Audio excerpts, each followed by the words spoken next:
In Acts chapter 12, there is a great story told about a great escape. It's a situation where King Herod, an ungodly leader, decided that he would stretch out his hand against God's church, against the Christian church that was growing tremendously in Jerusalem.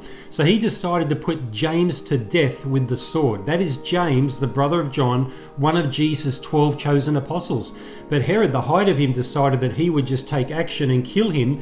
And then Herod noticed that that action pleased some of the Jewish people, so he proceeded to take Peter, another one of Jesus' 12 apostles, and put him in custody.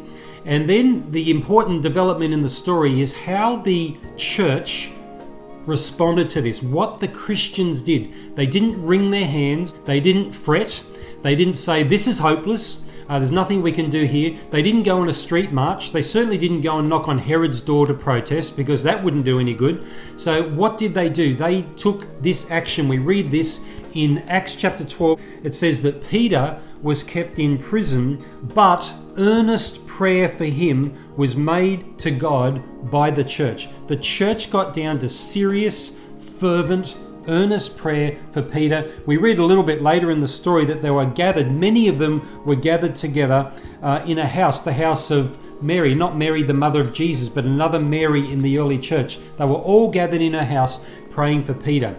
And of course, as the story goes, it was Herod who died, not Peter. God intervened and had Peter rescued from prison, and Herod was the one who died. One important thing to draw from this story is to see that this is what people of faith do and ought to do in times of crisis. It's a great object lesson to Christians today. There are many crises that occur. There are things that happen that we can't control. And just like the early church, God wants us to step up in faith and decide, I'm not going to wring my hands. I'm not going to get all anxious about this. I'm not going to go into Google looking for solutions.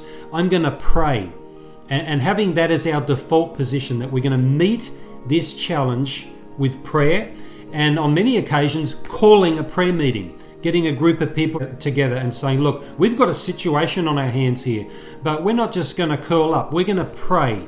We're going to believe God. We're going to take action. May God encourage the modern generation of Christians to meet challenges this way, to have this as our default position, that we're going to call out to the Lord and offer earnest prayer to Him, because God is still a prayer answering God.